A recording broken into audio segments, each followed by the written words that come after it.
السلام عليكم، هلا والله، شلونكم حبايبي؟ اخباركم؟ يا رب ان شاء الله الكل بخير وصحة وعافية. طبعا كلش اسفة على الغيبة، غبتها كلش طويلة، تقريبا 6 اشهر، راح تصير 7 اشهر من العيد الكبير، فجدا اعتذر من عندكم. وهواية توصل لي رسائل من عندكم على الدايركت على الانستا، يعني بالالاف، حتى اللي ما قدر يوصل لي راح على خواتي، فأنا كلش اعتذر من عندكم حبايبي. والله يعني ظروف صارت وشغل، فكانت يعني كلي تهوسة، ما قاعد أقدر أنظم وقتي. حاليا أنا نظمت وقتي، وإن شاء الله راح أظل وياكم مستمرة للأبد إن شاء الله إذا الله خلانا طيبين. وطبعا ما أقولكم الحالة النفسية السيئة اللي مريت بيها، ما حبيت أصور لكم أبد حتى لا تنتقل لكم الطاقة السلبية. وهسه أنا الحمد لله قلبت هذه الصفحة وراجعة بقمة الحماس، مشوقة جدا للفيديوهات الجاية ومتحمسة حيل. وأشكر حبكم إلي يا بنات، يعني ما تصورون ايش قد أحبكم، انتم مثل خواتي، عائلتي الثانية إن شاء الله. وكلش أحب مالتكم الرقي والكلام الحلو، يعني ما أعرف شو أقولكم، والله على راسي. هسه شنو؟ طبعا تشوفون الصوت صدى فد نوب حرامات، أنا سجلت وكملت، بس شنو طلع الصدى في 2، يعني كلش ما راح تفتهمون من الفيديو، فحبيت أسجله مرة ثانية، بس بقيت التصوير، فلا حد يقولي ليش الصوت مو ويا الصورة. اعذروني والله، جيت ما حاطة مايك وما أدري يعني هيك الصوت طالع. ومثل ما تشوفون الدار مداري فارغ وصدى، ليش؟ لأن البيت فارغ حرفيا، حرفيا البيت فارغ، يعني كل الأثاث بعته، واللي نطيته واللي ما أريده. حبيت أجدد طاقتي من كل شي. وبالمناسبة تدرون ايش سويت؟ طبعا هو صح بيتنا كبير، بس واللي ما تعرف أني ساكنة ويا عيالي بالطابق الثاني. يعني هو البيت كبير، بس شنو يعني ماكو خصوصية بصراحة، فحبيت أسوي خصوصية، وأولادي كبروا واللي صار متوسطة، فحبيت ياخذون راحتهم. إنه شو أسوي؟ بنيت لهم غرفة فوق 4 في 5، وهناك اكو بيتونة كبيرة، راح أخلي نصها يصير منزع، يعني غرفة ملابس، يعني ملحقة لغرفتهم. تمام. فصارت كلش حلوة أول ما بلشت بيها، وأخذت كل وقت بصراحة، وحاليا كملت، بس بقى الأثاث بيها إن شاء الله، إن شاء الله وياكم أجدده. وشنو حاليا دا أسوي؟ طبعا البيت فارغ مثل ما قلت لكم، فبديت بالمطبخ لأن هو أهم شي، الطبخ والنفخ كله عليه. وأني مع الأسف يعني وقتي كان أبد ما حلو، أنا أحكيكم الصراحة، يعني أنا كلش صريحة، الوقت ما حلو اللي بديت بيه ويا المدارس والامتحانات، ما أدري ليش طخت ببالي ونفذت بسرعة بدون تفكير. فنصيحة اللي تريد تغير خلي تغير على عطلة أفضل، لأن شي يسحب على شي، يعني ما تتخيلون اكو أشياء انتو ما خليها ببالكم راح يصير بيها شغل أكثر.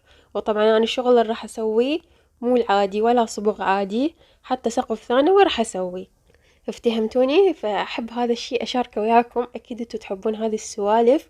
وأكو بعض بنات همين يحبون الأفكار الجديدة، اللي على وجه بناء، اللي تشوف ديكورات جديدة، هاي كلية إن شاء الله أنا أشارككم بيها، وإن شاء الله تفيدكم أفكاري. تمام. فاللي يحب يتابعني شي يسوي؟ لايك واشتراك، تفعيل جرس الإشعارات للكل، حتى يوصلكم إشعار بكل فيديو جديد. وطبعا أنا راح أشارك يومياتي، يوم بيوم إن شاء الله، صير أكتب على الانستغرام، هم راح تلقون الرابط هناك، وراح أشارككم الأثاث اللي راح أختاره، وانتو راح تختارون وياي، راح تشاركوني بالألوان وراح أخذ رأيكم. تمام. فإن شاء الله يكون ذوقكم حلو مثل اللي ببالي. تمام حبايبي. راح تلقون الروابط كلها في صندوق الوصف. وبعد شنو؟ ها هسه أكيد انتوا قاعدين تسألون بينكم وبين نفسكم على عنوان الفيديو. طبعا عنوان الفيديو صحيح 100%، وحاليا هو عمره 4 أشهر، بس نايم حاليا، من يقعد أكيد راح أطلع لكم إياه إن شاء الله، وراح نشارككم نبذة مختصرة عليه حتى تعرفوا أكثر. تمام حبيباتي. أما حاليا راح أبدي أخذ رأيكم بأول شغلة اللي هو المطبخ، يا لون راح أسويه، وشنو ديكور راح أخليه، وش تنصحوني بيا مرمر، يا لون أسوي المرمر شنو نوعه، الأفضل الطوخ أو الفاتح، انتو برأيكم، خاصة اللي مجربين أريد تعليقاتكم جوا، يعني ترسوها حتى واحد يعرف شي يجيب. وبالمناسبة أني الصالة السقف الثانوي راح أسويه إن شاء الله، يعني ما راح أسوي الجيمسون بورد الأصلي، لا نازلة هواية فيكات وحركات بركات، راح أشاركها وياكم. طبعا أرخص وأنسب من يعني هو صح مو الحقيقي الأصلي، بما إنه أنا قاعدة ويا عيال فهم يعني ما يحبون تفليش وبناء وكذا لأن هو بيتهم، فحبيت أغير بهدوء، يعني لا أكو تفليش ولا شي، بالعكس تعمير فقط. افتهمتوني؟ أكيد هسه افتهمتوني. فأكو بعض الأشياء نازلة جديد، بديل الرخام، بديل السيراميك، بديل الجبسن بورد اللي هو الفوم. إن شاء الله أصورلكم إياه كليته، بس انتو شنو بالمقابل كتبولي إذا مجربين الأشياء اللي قلتها، يعني كتبولي عملية مو عملية، درباج تسويها سويها وتوكلي، يعني من هاي الناحية. وطبعا أنا المطبخ خالة ببالي ألوان، وإن شاء الله راح أسويها، بس هم أنا أريد مالتكم التعليقات. أنا بالنسبة لي راح أختار فواتح، أكيد انتو تعرفون بيه كلش أحب الفواتح والألوان الهادئة الراكزة، ما أحب الهوسة بالألوان، حتى بالديكور ما أحب هوسة. يعني المطبخ انتو تحطون بيه أشكال وألوان أنا راح أحط بيه شكلين بس. وبالمناسبة أنا حكيت ويا أهل الكومنتات وتابعت هواية فيديوهات، أكثر شي ينصحون بالخارجي HDF والداخلي ألمنيوم، فأنتوا شو تقولون، تنصحوني بيها لو لا هاي الفكرة، لو أسوي كليته HDF؟ وإن شاء الله راح أشارككم كل شي بوقته، لأن أنا حاليا ما مستعجلة بس بالمطبخ أكثر شي، والباقي راح أمشي بيه على كيف على كيف، لأن عندي أهم شي دراسة الأولاد والتفوق إن شاء الله بنجاح لجميع الطلاب والأمهات. إن شاء الله يفرحون بيكم حبايبي، بس شدوا حيلكم وفرحوا أهلكم وتحققون أمانيكم أكيد، لأن اللي ياخذ شهادة راح يحقق حلمه.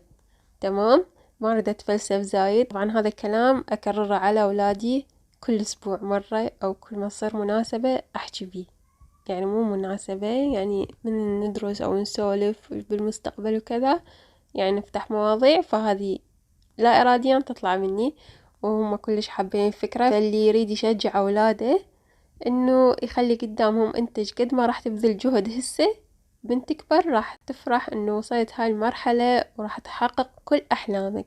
فخلوا هذا الشي هم يختاروا، يعني انتوا حفزوهم على هذا الشي، خلوه ببالهم ترى احنا كل شي ما نسوي لكم، احنا علينا انه نوفر لكم كل شي، انتوا عد انتوا جهدكم، شو تريدون تصيرون من تكبرون؟ هاي انت ثمرة تعبك. تمام، المهم أنا ما أريد أدخل بهاي السوالف هسه، خلي كل من بوقته.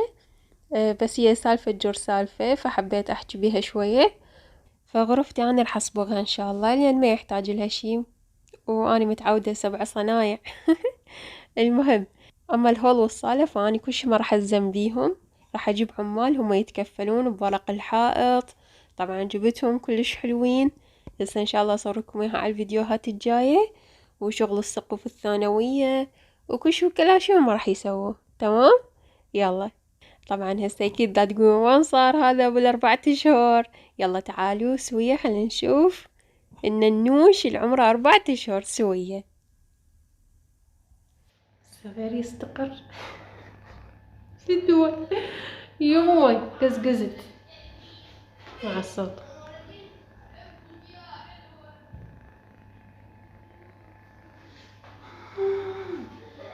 هنا يوه بدوي جودي، وجدهم شو قد قزقز، عم شوفوا.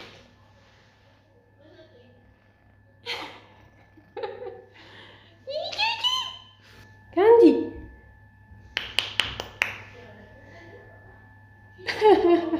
تو قاعد خطية، طبعا قاعد مجبور.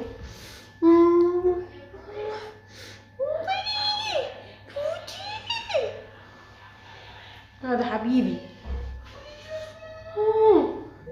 كل ما عرفوا، بس شو تبهدلت. شوفوا هاي الشكولات هنا، واقولكم مع الف سلامة، باي باي. وهنا حبايبي راح اطلع وراح اخليكم نبذة صغيرة عن كاندي. وهنا دا اشوفكم كاندي من كان عمره شهرين، هنا دا نفحصه حتى نشوفه اذا ما بي شي حتى نشتري. طبعا هو قط نادر من فصيلة السكوتش. يلا راح اخليكم هيك شوية ويا الاجواء. كلش كلش محبوب ولطيف وهادئ، يعني صدق مثالي للتربية. للي ما عندهم قطط أول مرة بحياتهم يربون، فهو كلش هادئ، ما راح يتعبش بالتربية أبد. يعني زيادته. وهاي ساعة ايش أفضل وقت؟ يا دوبي تمسح الماعون حبيبي جوعانة بيت جوع. عندكم الصبح لما تقعدون عيوها بكيته سلك بياض سلك راكب. الظهر مثلا صدر دجاج مع الأسد، بالليل مثلا المعلبات مالتها مارتديلا صوصج. هلو دول هذي شكون؟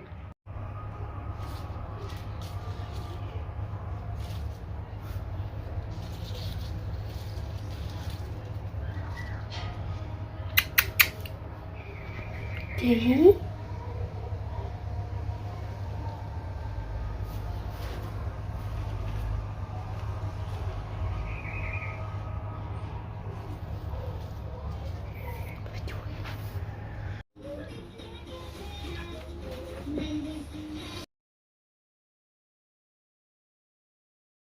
صوتي والله عليكم انفلونزا، بس رغم هاي طلعنا. ليش؟ يعني الكاونتر خلاص الحمد لله سويناه تفصال، وهسه خلاص قالوا لنا تعالوا شوفوه حتى اذا عجبكم هذا هو اخذوا وياكم. هذه الالوان اللي احنا ناويين نسوي عليها المطبخ.